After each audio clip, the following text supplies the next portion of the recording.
কঠিনতম শাস্তি হয়, তারা যেন আর বাড়ির ফ্যামিলির মুখ না দেখতে পারে।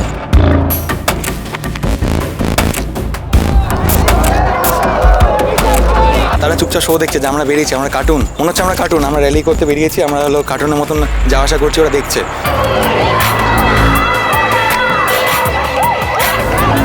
প্রোটেস্ট চলবে, আর যারা বেরোচ্ছে না তাদেরকে একদম বাধ্য করে দেবো বেরোনোর জন্য।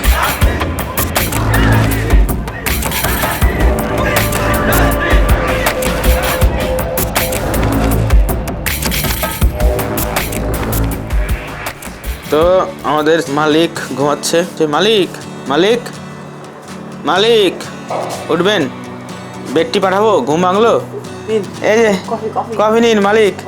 মালিক মালিকের সহজে ঘুম ভাঙে না, 10টার আগে ঘুম ভাঙে না তার। বাড়ি আসলে পরে 10টা 11টা 12টা, তারপরে 12টার সময় উঠে ঘুম থেকে তারপরে সে কফি নিয়ে বসে পরে আমাদের খাওয়া দাওয়া হয়ে যাবে। তারপরে সে 1টা 1:30টার সময় আস্তে আস্তে একা একা খাবে। 7:30 বাজে, 6:30টার সময় ঘুম থেকে উঠে এখন 7:30 বাজে, এখনো জিমে যেতে পারলাম না। প্রিপারেশনই শেষ হয় না। তোর জন্য দেরি হয়ে গেছে, আমি আগে উঠছি। প্রত্যেকদিন আমার জন্যই দেরি হয়। আজকে আমি আগে আমার তো আগে সবকিছু হয়ে গেছে। তো আমারও তো হয়ে গেছে, নিজের কফি খাওয়া শেষ হয় নাই। লাস্টে পড়িতে গেল কি? কফি খাওয়া শেষ হয় নাই, সেটা দেখ। তোরও তো হয়নি। তোর আগে হয়ে যাবে, আমি চুল দিলে হয়ে যাবে। আমার এইটুকু, আরে খাইনি তো সব। আর আমারটা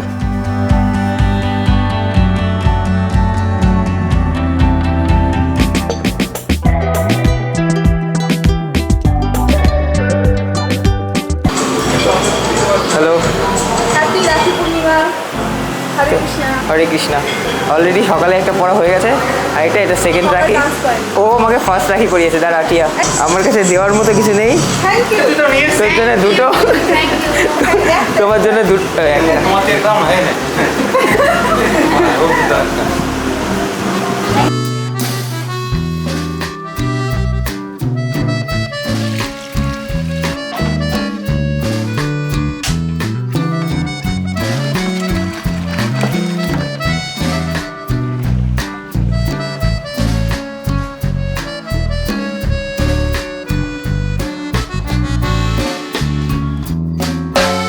তো এখন আমরা খেতে বসছি চন্দনী আর হচ্ছে মাছের পেটা দিয়ে মাছের তরকারি আর রেগুলার ডিম থাকে 2-3টা। তাহলে তো 4 সাইডে 3-4টে করে ডিম মালা করে নিয়েছে ডিমে। মালিক, গরিবের রান্নাবাড়ি কেমন হয়েছে? খুবই ভালো রান্না করেছো। আমি আশা করিনি তোমাদের কাছ থেকে এতটা ভালো রান্না করবে। থ্যাংক ইউ মালিক, এর জন্য থ্যাংক ইউ। তোমাকে 2 টাকা টিপস দেওয়া হবে, চাপ নিও না। এমনিতে ধারণা ছিল যে রাখি হয়তো খুব তাড়াতাড়ি আছে, মানে আজকালের মধ্যে, কিন্তু আমি জানতাম না এক্স্যাক্টলি আজকে রাখি। বাড়িতে যদি বোন থাকতো বা বাড়িতে রাখি বাঁধার মতো কেউ যদি থাকতো যে প্রিপারেশন নিচ্ছে, তাহলে হয়তো আমরা জানতে পারতাম যে না আজকে রাখি, আজকে আমাদের কিছু রিচুয়াল মেনটেন করতে হবে। আমার বাড়িতে যেহেতু কোনো বোন নেই, আমাদের ক্ষেত্রে মনে না থাকাটা স্বাভাবিক। কিন্তু জিমে গিয়ে হঠাৎ করে প্রথমে তিয়াশা আসলো, ও বলে পড়ালো, তারপরে পাস্তা পড়ালো। Yes, it was feel nice. Thank you guys. হ্যাঁ, বোনরা আছে, পিসির মেয়েরা আছে, তারপরে আমার মাসির মেয়ে আছে। পিসির মেয়েরা তো প্রত্যেকবারই বলে যেতে রাখি পড়ানোর জন্য। 2-1বার যাওয়া হয়, 2-1বার যাওয়া হয় না। মাঝে মধ্যে ওরাও আসে পড়াতে। মাসির মেয়ে যদি থাকে তাহলে ও আসে পড়াতে, ও যেহেতু ব্যস্ত এখন। যাই হোক, thank you guys, I love this. Happy Rakshabandhan. আর এটা সত্যি অনেক পবিত্র একটা দিন। এইগুলো আমাদের পবিত্র রিচুয়াল, আর আমার মনে হয় প্রত্যেকটা মানুষকে এই রিচুয়ালগুলোর মানে বোঝাও, তাহলে সেটা আমাদের সোসাইটির জন্য খুব হেল্পফুল হবে। কারণ এই রিচুয়ালগুলো একটা সম্পর্ককে সুন্দর ডিরেকশন দেয়। মানে অবভিয়াসলি একটা ছেলে আর একটা মেয়ে যখন ক্লোজ থাকে, বা তারা যখন একটু ফ্র্যাঙ্কলি কথাবার্তা বলে, বা তারা যখন রাস্তায় বেরোয়, তো সবার একটা আর চোখে তাকানো, তাদের দিকে এমনভাবে তাকায় যে তাদের মধ্যে কিছু একটা চলছে। কিন্তু হয়তো তারা ভাই বোনও হতে পারে, বা হয়তো তারা খুব ভালো ফ্রেন্ডও হতে পারে। তো এই রাখি বন্ধন এমন একটা রিচুয়াল যেটা এই সম্পর্কগুলোর মধ্যে পবিত্রতা আনে। এই রাখি বন্ধনের দিনে এই সুন্দর শপথটা সবাই আমরা নিতে পারি। সেটা হলো আমাদের বাড়িতে বা আমাদের আশেপাশে যত মেয়েরা আছে, যত পুত্রবধূরা আছে, বা যত আমাদের বোনরা আছে, সবার রক্ষা করার দায়িত্ব আজ থেকে আমরা নিচ্ছি। ভালো থাকবেন সবাই। তো এখনকার মতো প্ল্যান হলো আকাশের সঙ্গে বেরোতে হবে। আকাশও আমাদের সঙ্গে জিমে যেতে শুরু করবে, আর এর জন্য ওর কিছু জিনিসপত্র দরকার, মানে গ্লাভস দরকার, প্যান্ট দরকার, জিমিং প্যান্ট, শু দরকার। তো এর জন্য আমি আর আকাশ বেরোচ্ছি এখন কিছু কেনাকাটার জন্য।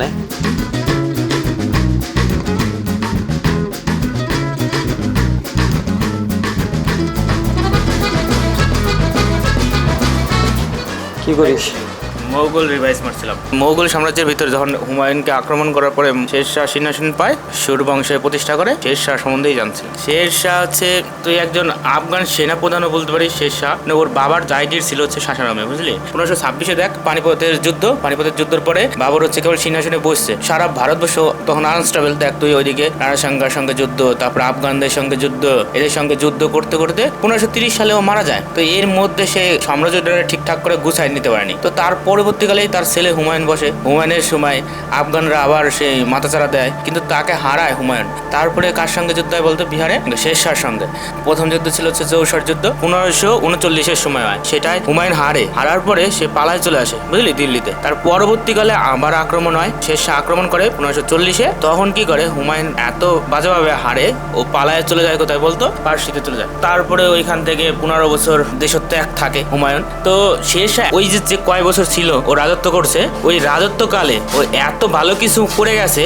আর ওর যে বংশ ছিল, যে সাম্রাজ্য প্রতিষ্ঠা করেন, সেই বংশটার নাম হচ্ছে সুর বংশ। যখন শেরশাহ মারা যায়, তার পরবর্তী যারা বংশধর ছিল তারা অত ভালো শাসক ছিল না। পরবর্তীকালে তারপরে আবার হুমায়ুন ফিরে আসে। তো নর্মালি কি হয়, নর্মালি মেজো যখন পড়ে বা কোনো নতুন টপিক রিভাইজ করে বা কোনো টপিক নিয়ে পড়াশোনা করছে, তখন ও সেইগুলো আমাকে গল্পের মাধ্যমে বলে, যাতে ওর রিভিশনটা খুব ভালো হয়। এটা সবসময় হয়। আমি যখন ওর কাছে যাই, আমাকে সামনে বসায়, বসানোর পর ওই যে গল্প বলতে শুরু করে, তারপর যতক্ষণ সেটা শেষ না হবে টপিকটা, ততক্ষণ আমার সঙ্গে ডিসকাস করতে থাকে। অবভিয়াসলি সেটা আমার জন্য অনেক ভালো, আমি অনেক নতুন নতুন জিনিস জানতে পারি। সব থেকে বেস্ট জিনিস হলো ওর আবার খুব ভালো করে রিভিশন হয়। মানে একটা জিনিস পড়া আর সেটা নিয়ে ডিসকাস করা, দুটোর মধ্যে অনেক পার্থক্য। তো পড়ার পরে ডিসকাস করাটা অনেক ইম্পর্টেন্ট, সেটাকে ভালোভাবে মনে রাখার জন্য। তো সেটারই একটা পার্ট তোমরা দেখলে।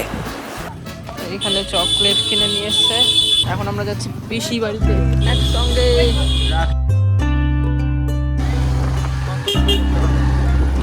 আমরা চলে এসেছি পিসি বাড়িতে। কত অ্যারেঞ্জমেন্ট করেছে, মুখ দেখাই না তোর। ও ক্যামেরার সামনে আসতে যাচ্ছে না।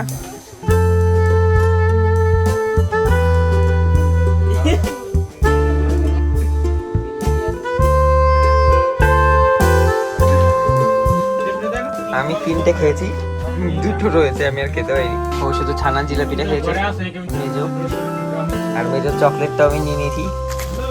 3টে আমার, এই 2টো তোর।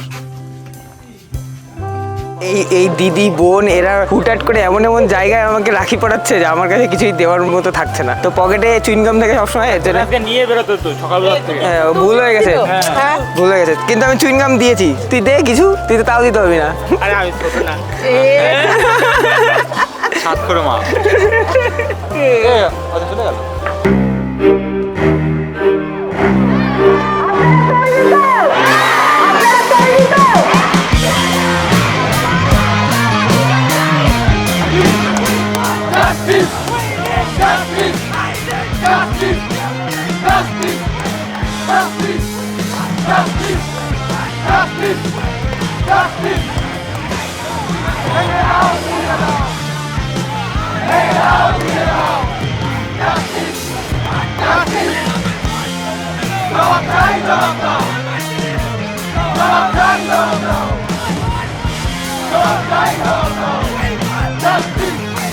Justice!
তো আমাদের আজকের মতো প্রোটেস্টের র্যালি শেষ। সবার গলার অবস্থা খুব খারাপ, আর সবাই এর জন্য চা খেতে আসলাম। নীরাজ আছে, সন্দীপ আছে, সুশান্ত আছে, আর মাসি চা খাওয়াচ্ছে আমাদের। চিয়ার্স। সবার গলার অবস্থা খুব খারাপ, আমার তো একদম এক্সট্রিম বাজে। আজকে যাও বা ঠিক আছে, কালকে বোঝা যাবে। কালকে কি হয়েছে, মানে ব্ল্যাক আউটের মতন কেস হচ্ছে, ঠিক আছে।